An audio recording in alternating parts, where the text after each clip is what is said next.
What's going on, guys? Welcome to another episode of Tasty Tuesday on Tasty Loot Gaming, the show where we talk about gaming news. My name's Seth. I'm Chevy. I'm Josh. And a quick reminder to play Bound and Worms Battleground, both out for free on PlayStation Plus. We'll be talking about those games this Friday for Plus Club. Play those games, come back, talk to us about them. We're going to be talking about our experiences with them as well. And also Game of the Month is Titanfall 2. We'll be talking about that on the next Tasty Cast, so make sure to play that, buy that game, and enjoy it. It's awesome.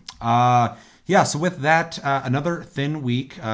We actually were looking for news, and I'd say about 90% of it was all Black Friday sales. Yeah. So that'd be boring to talk about. Anyway, with that, we have 3 bits of news, so we'll jump into it. The guys who made Clicker Heroes are coming out with the second one, Clicker Heroes 2, but they're changing it up. They're not going free to play. They're going to actually have you buy the game for $29.99.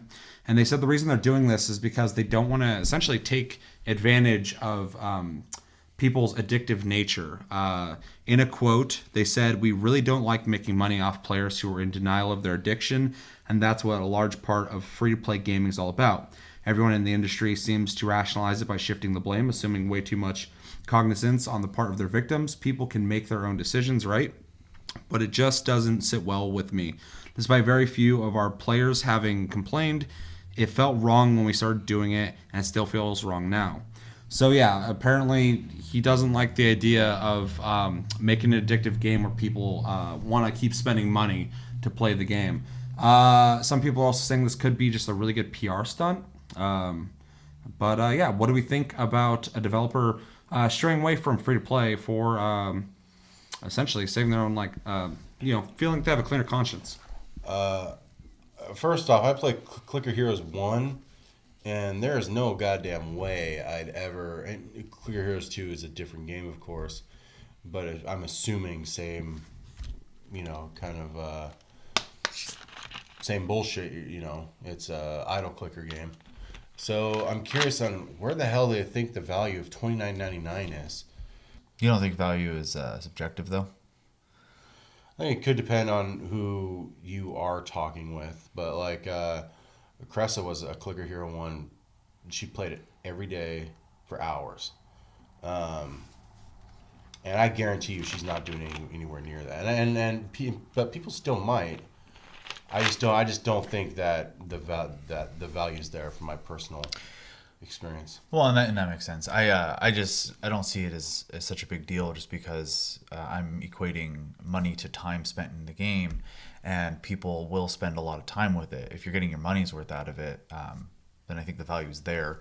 As far as like the free to play to the premium model, as long as they stay with their word and there is no microtransactions within the game afterwards, I don't see a problem with it because these games already do things like, oh, we'll speed up your time by 8 hours so you get 8 hours worth of progress if you spend some money or blah, blah, blah. And you can usually get the currency in game as well, so you don't have to spend the money, but it definitely is obviously faster to do so. And I'm sure people do it. As far as like the conscience part, I'm on the side of people can make their own decisions. So... Yeah, I think it's an interesting thing, and this isn't essentially a situation that I think is gonna, seep its way into other people's minds, and sort of. I think this is purely this dude's opinion, and he's doing what he thinks is right, which is fine, whatever. But I actually don't see anything wrong with free to play or pay for games either way. So as long as either are done well enough, obviously, like Warframe and free to play is like one of the perfect examples, and Battlefront 2 is probably one of the worst examples of making a game you can buy. Because they still want your fucking money. So, either can be good or bad. So this is just more of an interesting thing to me that this guy even thinks this way. The $29.99, I haven't played the game, so I don't know if I can put it at that value, but I'm also thinking about the amount of money they're probably making off of Clicker Heroes in general. And to recoup whatever they'd probably lose on the amount of money they're probably making off of their microtransactions, it might balance out to that. So, I mean, there's a lot to that for me to have an opinion on it. But yeah, it's mostly just interesting. I actually like that they're going to make a game you just buy and get all the content too, because it reminds me of the opposite that happened with Plants vs. Zombies. The original one came out, you could buy it, you played it, everybody loved it. Then they made the second one free to play with the microtransactions being a really big part of it, and it wasn't as good. The content wasn't there, sections of the game weren't there, and the heart wasn't there. The guy who actually made it didn't want to do free to play. EA fucking straight up just fired him as soon as he didn't want to do it, and the game suffered for it. So it's complicated, but I would rather somebody put out a full game and just sell it to you flat out. So it's just weird to see it go backwards. Yeah. I'm so used to people going free to play, not going and turning around. So I'll be interested to see how this goes for them. I don't know if it's going to go better or not for him, but this is obviously just a moral thing for the dude, allegedly. So yeah. You think this is in the light of all the microtransaction kind of bullshit that's been happening with like Battlefront 2 and pretty much every other game that has loot boxes in it? It definitely has to be kind of a part of it just because that's all happening right now, and now this is happening. But that's why I was saying earlier that it could just be a PR thing. Mm-hmm. You sell more games because you come off as like the good guy. Yeah. You're like, well, fucking EA's fucking you. And then they're like, well, we don't like the idea of that. We're going to make the good guy game. And you should, you don't have to buy it, but you can. And the people are like, we like these dudes, and they buy it. So, which, nothing wrong with that, but that could definitely be a reason for it. So, I think it definitely could be connected. Mm-hmm. But I don't see anything nefarious here. So, it's just a different model. And hopefully it works out. There's no fucking way. I don't have a problem with the price, but there's no fucking way I'm spending $30 on it. Mm-hmm. If it went on sale for like $10, maybe. But, I got to see where it goes. Because I never even played the first one, so I don't really it's good. care too much. Yeah, a lot of people played it. So, I mean, it's not like these guys are like some company nobody knows about. Yeah. A game that nobody played. So plus, it's on literally everything. I think it's on PlayStation and I think all sorts of shit. I think it's on a lot of shit. Yeah, I think you make an account and it your progress is wherever you're at too. So yeah, because I think it's on mobile as well. Let us know in the comments. Would you prefer this to be a pay-for game or a free-to-play game? Do you think he's doing it for PR reasons, or do you think he's doing it because there's a lot of morality there for him or the company in general? Let us know. Second bit of news: PUBG or Player Unknown's Battleground, super popular game. Everybody knows about it. 20 million people playing globally. Wants to go to China. They want to start selling the game there, but China actually is having some issues with the game as is right now. They say it's too bloody and violent, and it's contrary to traditional Chinese culture. It is worth noting that you actually can get it in China. In fact, I played the game recently quite a bit, and there's a lot of people that I'm pretty sure were Chinese playing, so obviously it's not stopping them. So they want them to add a couple things to the game also to kind of fit what they want, and obviously tone down the violence, and they want them to introduce patriotic or military concepts. They also said that they wanted to add in-game spending on rare items and power-ups. What do we think about localization of PUBG to China? I think this is just the same thing that everyone else has to go through when they make a game for that country. I remember even when Warframe was bringing their game to China, they had to make a different version. Call of Duty had to do the same thing. There's actually a Call of Duty Online over there. Yeah, that's weird. Is the Chinese version of the game. Monster Hunter Online is in China. Mm-hmm. They have a different set of rules, and if you want to sell your product there, you got to play by them. That's just how it is. So, and it's a big demographic. Huge. Yeah. Mm-hmm. $1 billion people live there. There has to be shitloads of people who want to play PUBG. It's like you said, it's the biggest game on Steam, biggest game in the world right now. Yep. 20 million people arguably are playing it, and it could be almost a market of could be even 20 million more just in China. So it is a good move. I don't really have an opinion on all the rules because, like you guys said, if you just want to fucking sell your you gotta. They're a country that has a strict set of shit. Like Australia, if you want to sell your game there, you gotta follow them. Yep. As for what they want to add or subtract, it is what it is. It's not the game that I'm playing, so it's a game that they're playing. Yeah, my only problem with it, and obviously localization happens. We already talked about that, and I do have a lot of issues with I almost said Arizona. Australia's the way that their rules work is they're really high censorship laws. Kind of muddy the waters for people who are distributing games because they don't want them to necessarily change the game. They want them to take things out. This is actually them wanting them to make a Chinese version, which is nothing new because we've heard plenty about that with other games.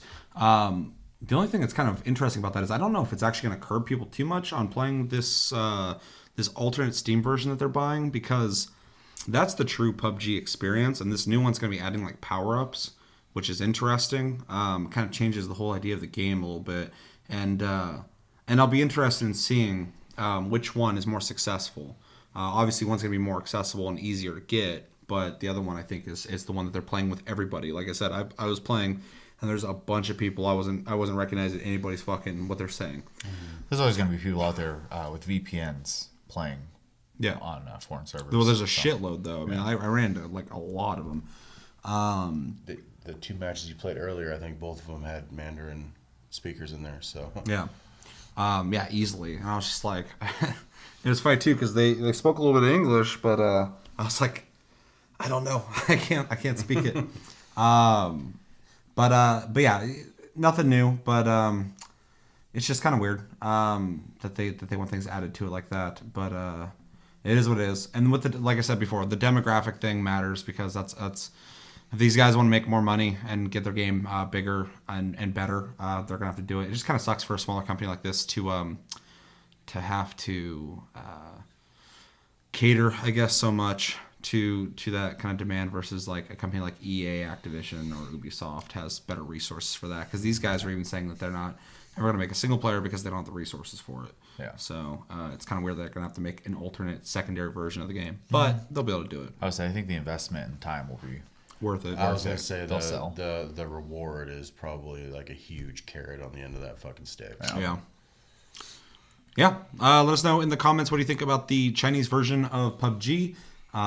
If anybody who watches this show, I don't know if you do, happens to or will be playing that, let me know if you're excited for that. And yeah, I actually would like to try the version that they're going to get. I'm always curious about that. I always hear about the games that are specifically coming out for China. I'm always like, I wish I could like have access to those. I wouldn't probably like stay there and play them, but I want like Call of Duty Online. I just want to see what it's like. I'm curious about it. Or the Monster Hunter game that came out there and all that shit. It's so interesting that they get their own completely different versions of the games, and are probably more watered down than what we get. But I'm a curious dude. But yeah, let us know in the comments. Third bit of news: Star Wars Battlefront 2 is still being talked about, and in fact. Politicians representing the state of Hawaii are talking about it, saying that it is predatory practice. And they also said that this game is a Star Wars themed online casino designed to lure kids into spending money. It's a trap. They literally said it's a trap. This is something we need to address to ensure that particularly kids who are underage, who are not psychologically and emotionally mature enough to gamble, which is why gambling is prohibited under the age of 21, are protected from being trapped into these cycles, which have compelled many folks to spend thousands of dollars in gaming fees online. So they're essentially looking into changing the laws on how games are able to do things like this.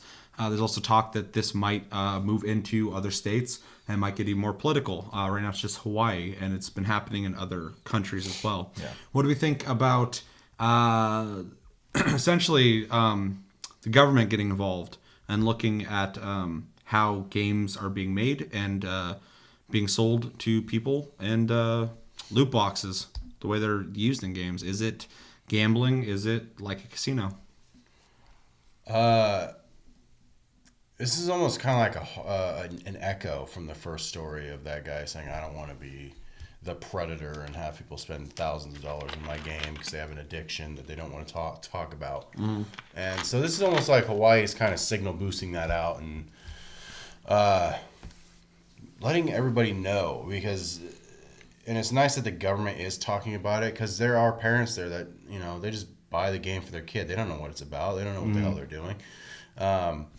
So actually hearing about it on the news and having politicians involved with it is kind of intense. It's a lot bigger than just 100,000 gamers saying this is wrong. You need to change this. for it being predatory in the Battlefront 2, the way they did it, I 100% agree with that. It was so like to get everything, the best of everything, like the Vader and Luke and fucking all the good heroes. And everybody comes to Battlefront 2 to play, comes to Battlefront to play.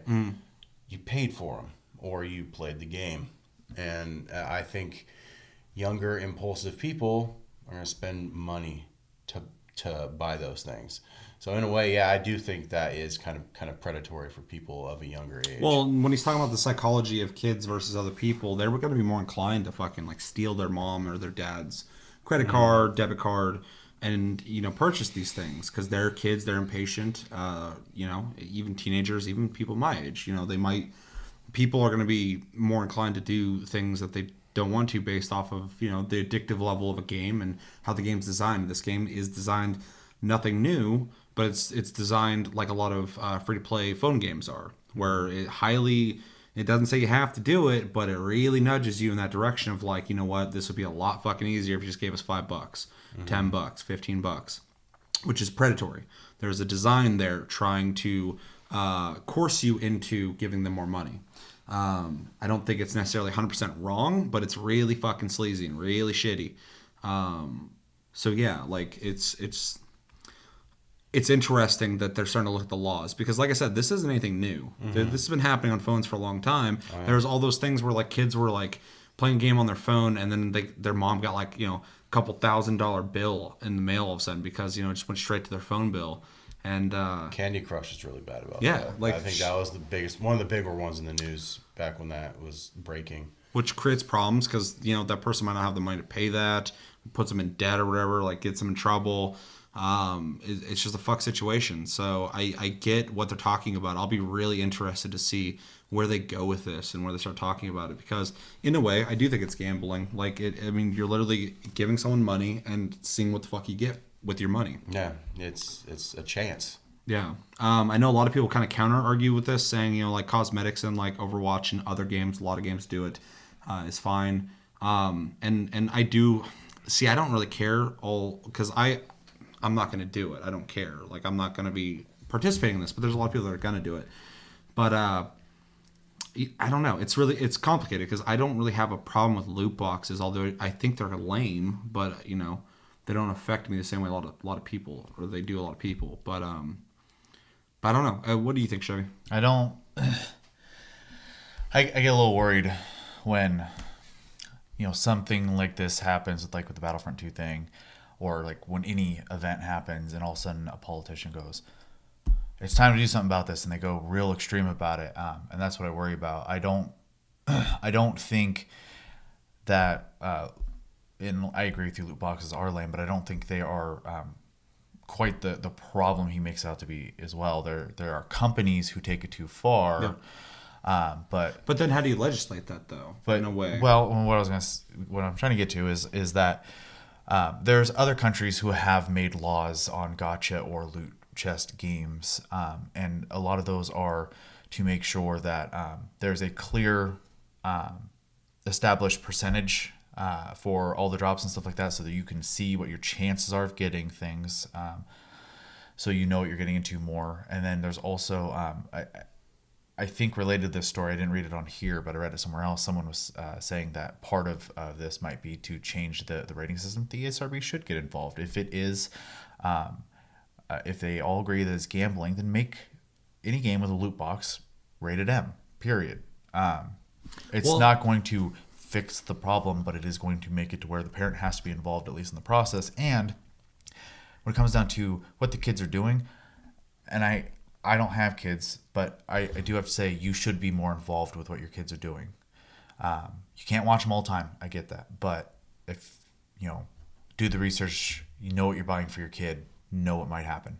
So sure. My only thing is with loot boxes is I guarantee if you took so if a law came out that I think would be completely fair and said that you can't charge people for random shit. You can still put loot boxes in games because that'd be ridiculous if they start telling you what you can and can't do in a game. Mm-hmm. But say like you can't legally make people or have people spend real money on in-game, random boxes. I guarantee loot boxes would disappear. Probably. because loot boxes are designed for that. Sure. So and I'm saying like you could argue maybe the opposite of that, but I guarantee you take away the fucking actual money aspect of loot boxes, they're gonna take loot box out of the fucking game. It's not worth making anymore. One of the things that I forgot, it should have been a topic on this as well, but I'm just gonna throw it in with this. Destiny 2 just got caught recently. They at higher levels started throttling people's XP game, but they didn't tell people that. It made it harder to level, and when you level, you got loot boxes, and it was a way to get people to buy more loot boxes, which is predatory as fuck. That's shitty. And when they got caught, they're like, "Oh, the game's not working the way we think it should be. We're gonna fix this." Which good for them for fucking just fixing it, but they knew what the fuck they were doing. I mean, this is literally the same thing as Battlefront 2 with people being like shady. Its loot boxes worked. Somebody fucking thought up the idea. They worked. Now people are like, just like fucking DLCs and just like fucking microtransactions, someone's pushing it further, and we're gonna learn a lot of lessons from this. Sure. Because some of these practices are gonna go the fuck away, but they're gonna push as far as they can until they get resistance. And they're gonna go, okay. And we're seeing that with 2 games recently already. People are doing really shitty and shady things. So, like I said, I think loot boxes. There's just like gambling. There's an element of random like surprise that's exciting in that. But like I guarantee you take away the ability for me to buy extra ones because I like that thrill, and they're gonna stop making loot box games, or they're gonna make the games, or they're gonna get rid of the loot boxes because it's designed for people to fucking. Oh, I didn't get what I wanted this time. Maybe next time. Okay, maybe next time. Okay, roll the dice. So it's a really complicated situation because, like I said, I'm not trying to tell anybody what they can and can't do. Right. I just think it's an environment that was created for this. So I think it is important that people who can get involved legally take a look at this because it's gotten worse. We have 2 major AAA games that are trying to trick people and manipulate people into giving them more money outside of DLCs and microtransactions. Outside of an original $60 price tag. Yeah. Yeah. I mean, that is fucked. If these are free to play games, I mean, fucking go for it, man. Like, fucking, you got to make your money. I get that aspect. Make them addicting. Do the opposite of Clicker Heroes 2. But yeah, then we got these $60 games now. I remember when like DLCs were getting really popular. People were like, why do I have to spend extra money to get chunks of the game, or fucking they used to release that for free, or do expansions, blah blah blah, or microtransactions. Why do I got to do this, whatever? Now we got this, like fucking. There's so many different ways now that they can try and get extra money from you, and that's fine to a certain extent, but it's going way too far right now. It's getting shady. They're trying to trick you into getting more money. So. And I remember when that Ripple hit too, and you can just feel it because no one else, the horse armor fucking DLC. Yeah, that was like the pebble in the fucking pond. It was like $15 for fucking 3 hours. And then you can just fucking you could just hear it throughout like the gaming fucking community. Like, what the fuck is this? You want more money from me? Yeah, I was like, what the hell? This is kind of something new for fucking horse armor. Well, speaking of Bethesda as well, they brought out that Creation Club, which is essentially paying for mods. Yeah. Which is a slap in the face in the mod community, first off, because they're just essentially being able to look at what people are making and make premium versions of them. So with their own resources, that was with the whole there was a mod that came out that let people play online together, and they got shut down, which I think is crazy because modding is part of the game. Yeah. So I don't know. Yeah. But at the end of the day, it comes down to money, and I agree. Like I said, I don't necessarily like loot boxes, but in the current climate where they do exist, be aware of them. And when stuff like this does come out, I'm glad it does, and I'm glad there's a spotlight on it. I just like I said, I'm cautious when it comes to the government getting involved in that, because they could just blatantly come out and tell people what they can and can't put in their games, which I don't want to see. Which I'm against that 100%, but I am for them also protecting consumers because it's easy to trick them, selling them snake oil and shit. So I think if anything, I would really just like to see the companies take all this attention and go, okay, we're backing the fuck off. Pull an Ubisoft and go, whoa, sorry, fucking won't do it again. And try another scheme later. But I just think people are getting... I think the companies are just getting fucking way too. They're already going to be greedy, and companies got to make money. They got to make money. They're spending millions of dollars to put out these products. Of course, we want to play them because they're fun, and the developers want to make awesome games. But the guys producing it, the guys putting the money into it, they got to make their money back. So I get that. And appease stockholders. Yeah. Yeah. But now they're finding out ways to get extra money, and it's going too far. It's fucking ridiculous. So we got to take a step back, and I'd really like to see less loot boxes. I'm actually kind of getting sick of seeing them in games. I don't mind too much. I actually think like the way Call of Duty does it is fair because you're still getting the Call of Duty experience. You're still leveling up and getting your guns and all the shit that you normally do in a Call of Duty. But then the like aesthetic stuff that you can still unlock in the game with the in-game currency, which isn't that hard to get. You can buy fucking loot boxes or get loot boxes when you level. It's a fair system. I think Overwatch does it fair too. Well, Overwatch is the example. Yeah, I would say. I mean, they popularized it's it. It's purely cosmetics. You can get in-game currency to still buy those things individually. It does take a lot longer, obviously, but at the end of the day, they're cosmetics. They're not game-changing at all. So, and we've said it a million times. Cosmetics are always okay. That's people's choice, 100%. So as long as you can access them otherwise without spending money, though. I mean, like in an MMO or whatever, if there's like extra ones that they add later and they're like you can buy these, that's fine. But like if it's already in the game and your only way to get it is through a loot box or whatever, I don't know. It's like a paid loot box. No, yeah. Well, even in Overwatch, you can still buy things, can't you? You can buy loot boxes, yeah. But I thought you could also buy there's a currency outfits too. Oh yeah, with the currency. So there's a way to do this shit. I don't know. It's such a new kind of thing that's getting pushed so far that it's hard to kind of say what's right and wrong. I'm not necessarily against loot boxes, but I just like more traditional level up, unlock shit, or give me an in-game currency to buy what I want. Or have buy what I want and also have a loot box maybe to see like if I get something cool I don't have the money for or whatever, that's fine. But just the games that are being primary, like even like I mean everything's doing it, like Lawbreakers. I mean that game failed, but like Lawbreakers was like purely loot box game. Fucking like every game I'm playing now just has loot boxes. Battle Right, been playing that game's loot boxes, although they did it really well in that game. Assassin's Creed doesn't have loot boxes. Good. It has a store and you can buy stuff in it, but it's cosmetics. It's like a demon horse and shit. That's how MMOs like Final Fantasy 14 and WoW work as well. You can just go to a store and buy stuff. Rainbow Six Siege, they added loot boxes that came later, and they're not needed. They just have random shit you can get in them, like XP boosts or stuff like that, and other things. So it doesn't affect what you can get in the game, which is good. So yeah, I don't know. I just don't like the behind the scenes like trying to like throttle your XP gain. I already didn't want that game. I won't buy it now. That's fucked. That's disgusting. It already takes long enough at higher levels in games anyway to fucking level up, and I'm impatient. If I know you're on purpose fucking making that harder for me, fuck you. I'm not playing your fucking game. Go fuck yourself.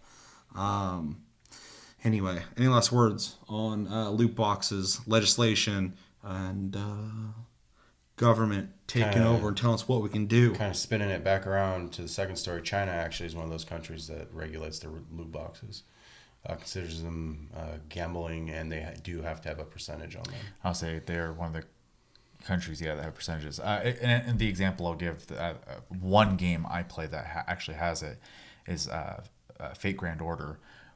Literally has a button that says, what is available in this gacha, and it has the whole list with all their names, the rarity, and the percentage chance of getting them. Which is just like nutrition facts should be on there. Yeah. If you're buying something, you don't know what the fuck's like, you're giving them your actual money that you fucking worked for the idea of you could get something. You need to know what that something range is. Mm-hmm. You need information on that.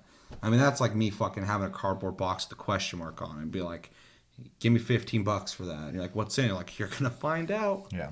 What's behind door number 1? Yeah. Pay me $15, you'll find out.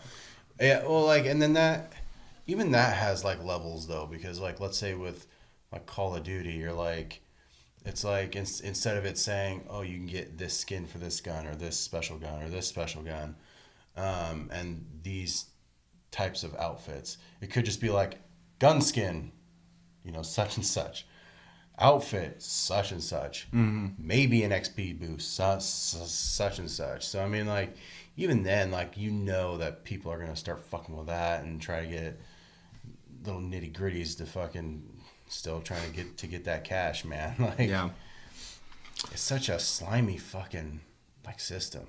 It is, and it was created to entice and to get you to want to give them money, regardless if they do it well or not. So it's something worth looking at, and it's something I want to know you guys' opinion on. Let me know in the comments what you think about loot boxes. What do you think about people making laws about this? Do you think they're fair? Do you think there are certain instances that are okay and other ones aren't? Do you think Destiny 2 is in the right to throttle your XP and make you want to buy shit? You hate Battlefront 2. I already know that. And yeah, I think it's going to do it for this episode of Taste Tuesday on Tasty Loot Gaming. As always, thanks for watching, guys. Make sure to like, subscribe, if you enjoyed this episode. Make sure to check out other episodes. Can't talk. Check me out on Twitch at Sleep Division, all one word. Check him out on Twitch. Tasty Loot Josh. Wow, I forgot that one. And yeah, if I stream on the channel, they're uploaded if you miss them. But till next episode, my name's Seth. I'm Chevy. I'm Josh. And yeah, till next episode, have a good week, guys, and take it easy.